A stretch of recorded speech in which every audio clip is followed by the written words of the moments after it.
Hello everyone, welcome to DSP online study. चलिए आज के क्लास में हम लोग बात करेंगे मेंस्ट्रुएशन साइकिल के बारे में, यानी मासिक चक्र के बारे में।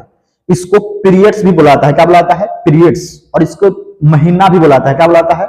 महीना भी बोलते हैं, मासिक चक्र भी बोलते हैं, मासिक धर्म भी बुलाता है इसको। इसको शॉर्ट में एमसी कहा जाता है। क्या बुलाता है इसको? एमसी, यानी मेंस्ट्रुएशन साइकिल। तो आइए आज के क्लास में हम लोग पढ़ेंगे मेंस्ट्रुएशन साइकिल के बारे में कि मासिक चक्र क्या होता है, फिर मासिक चक्र के क्या क्या लक्षण होता है, फिर मासिक चक्र की विशेषता क्या है। फिर इसके बाद हम लोग पढ़ेंगे कि मासिक चक्र के दौरान यदि किसी भी महिला के पेट में अत्यधिक दर्द है तो कौन सा मेडिसिन का प्रयोग करेंगे।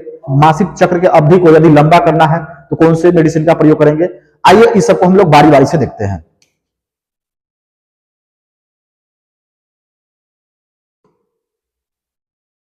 मासिक चक्र क्या होता है?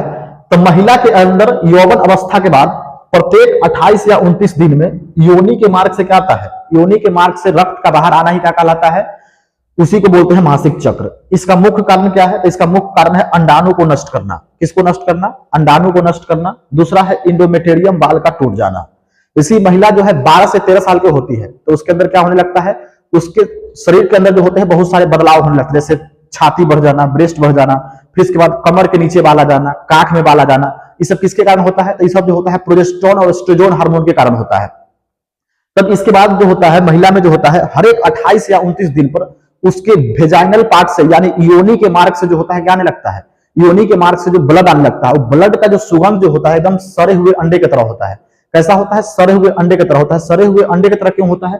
क्योंकि उसमें जो अंडाणु जो होता है क्या होने लगता है? नष्ट होने लगता है। मासिक चक्र के दौरान यदि मान लीजिए कोई महिला जो है किसी के साथ रिलेशन नहीं बनाया और उसका अंडाणु का जब निर्माण हुआ तो अंडाणु जो है धीरे धीरे क्या होने लगेगा? नष्ट होने लगेगा। और वही जो है ब्लड के माध्यम से क्या आने लगता है? ब्लड के माध्यम से जो होता है बाहर निकल जाता है। तो इसका कारण पूछे कि मेंस्ट्रुएशन साइकिल का मुख्य कारण क्या है? तो पहला है अंडाणु को नष्ट करना, यानी जितना भी सड़ा हुआ अंडाणु है उसको क्या करना? उसको नष्ट करना। और दूसरा है इंडोमेटेरियम बाल का टूट जाना। अब इसके बाद देखिए यह घटना जो होता है प्राइमेट्स फीमेल में होता है, जैसे बंदर में होता है, लंगूर में होता है, मनुष्य में होता है। मासिक चक्र की घटना के लिए कौन कौन किस किस में होता है? तो बंदर में होता है, लंगूर में होता है, फिर इसके बाद मनुष्य में होता है। यदि किसी महिला में मासिक चक्र जो होता है 28 या 33 दिन के बीच होता है, यानी 28 या 33 दिन के बीच होता है, तो इसका मतलब है कि उस महिला का स्वास्थ्य क्या है? उस महिला का स्वास्थ्य जो है ठीक है। किसी महिला में मासिक चक्र का संकेत है कि वह महिला क्या कर सकती है? गर्भ धारण कर सकती है, यानी प्रेग्नेंट हो सकती है। जिस महिला में यदि मासिक चक्र नहीं होता है तो वह महिला जो है मां नहीं बन सकती है। क्या नहीं बन सकती है? मां नहीं बन सकती, क्योंकि उसमें मेंस्ट्रुएशन साइकिल अंडाणु बढ़वे नहीं करेगा। तो यदि मेंस्ट्रुएशन साइकिल की प्रक्रिया नहीं होगा उसमें तो क्या नहीं होगा? वह जो है फीमेल जो है प्रेग्नेंट नहीं होगी।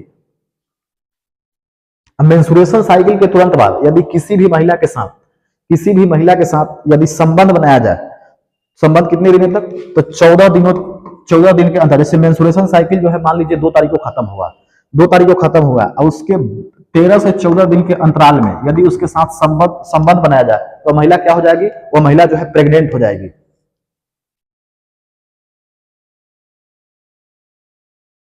इसके बाद देखिए अगला टॉपिक है मासिक चक्र के लक्षण। मासिक चक्र के लक्षण क्या क्या होता है?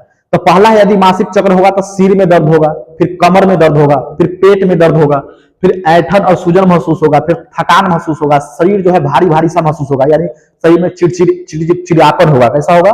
चिड़चिड़ापन होगा। तो क्या बोलेंगे मासिक चक्र के लक्षण? पहला है कि सिर दर्द होगा, पेट में दर्द होगा, फिर इसके बाद स्तनों में दर्द होगा, यानी छाती में दर्द होगा, फिर ऐठन और सूजन होगा, फिर थकान होगा, चिड़चिड़ापन होगा, फिर नींद नहीं आना। ये सब क्या है? इस सारा जो है मासिक चक्र के दौरान जो है, ये सब मासिक चक्र के लक्षण है।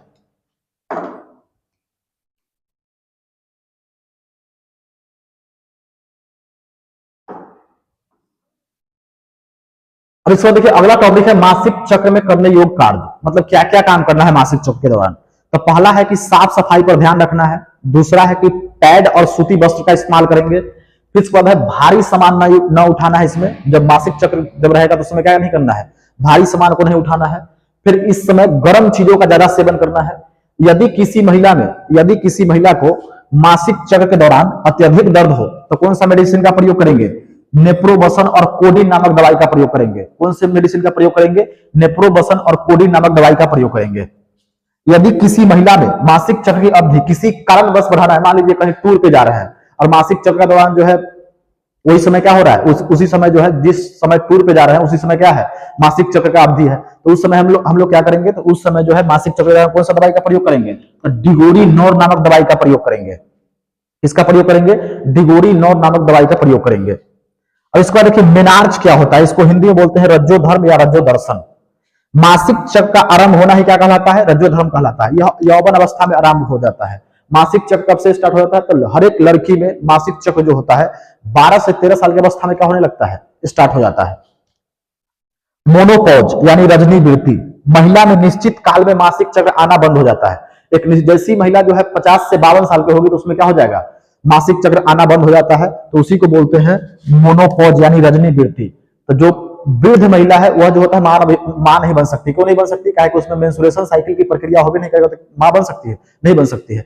फिर प्रेग्नेंट औरत जो होती है, प्रेग्नेंट महिला जो होती है, उसमें भी क्या नहीं होता है, उसमें भी मासिक चक्र की प्रक्रिया नहीं होता है। चलिए यौवन अवस्था क्या होता है, तो यौवन आरंभ एक भौतिक परिवर्तन है। क्या है, एक भौतिक परिवर्तन है जिसमें बालक या बालिका के शरीर में वयस्क रूप में विकसित हो जाता है। क्या हो जाता है, बोलेंगे एक यौवन अवस्था जो है एक भौतिक रूप है, भौतिक परिवर्तन है जिसमें बालक या बालिका के शरीर वयस्क रूप में विकसित हो जाता है तथा इनमें प्रजनन एवं निषेचन की क्षमता क्या हो जाता है, बढ़ जाता है। यानी इसमें जो होता है प्रजनन और निषेचन की क्षमता क्या हो जाता है, बढ़ जाता है। उसी को क्या बोलते हैं, उसी को बोलते हैं पुबर्टी एज यानी यौवन अवस्था यानी यौवन आरंभ। अच्छा, यौवन अवस्था में लड़की में क्या क्या परिवर्तन होता है, तो पहला है कि स्तन में बढ़ोतरी, दूसरा है काक के नीचे बाल आ जाना, कमर के नीचे बाल आ जाना, फिर इसके बाद जो है इसमें आवाज में मधुरता आ जाना, फिर मासिक चक्र का शुरुआत आ जाना, फिर इसके बाद चेहरा पर पिंपल आ जाना। और मासिक चक्र कौन से हार्मोन के कारण आता है, ये आता है प्रोजेस्टेरोन हार्मोन के कारण। एग्जाम में पूछा जाता है कि मासिक चक्र जो होता है महिला में कौन से हार्मोन के कारण स्टार्ट हो जाता है, तो प्रोजेस्टेरोन हार्मोन के कारण और एस्ट्रोजन हार्मोन के कारण क्या होने लगता है, महिला में जो होता है स्तन की वृद्धि होने लगता है और इसमें जो है मासिक चक्र का शुरुआत होने लगता है।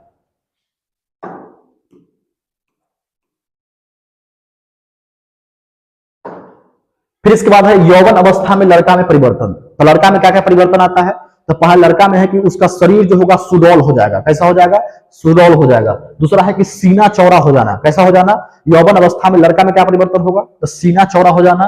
फिर काख और जनन अंग के पास क्या जाना, बाल आ जाना। फिर चेहरा पर दाढ़ी आ जाना, मूछ आ जाना। फिर त्वचा जो होगा तैलीय हो जाना। फिर इसके बाद है पिंपल निकलना, यानी चेहरा पे पिंपल निकल जाना।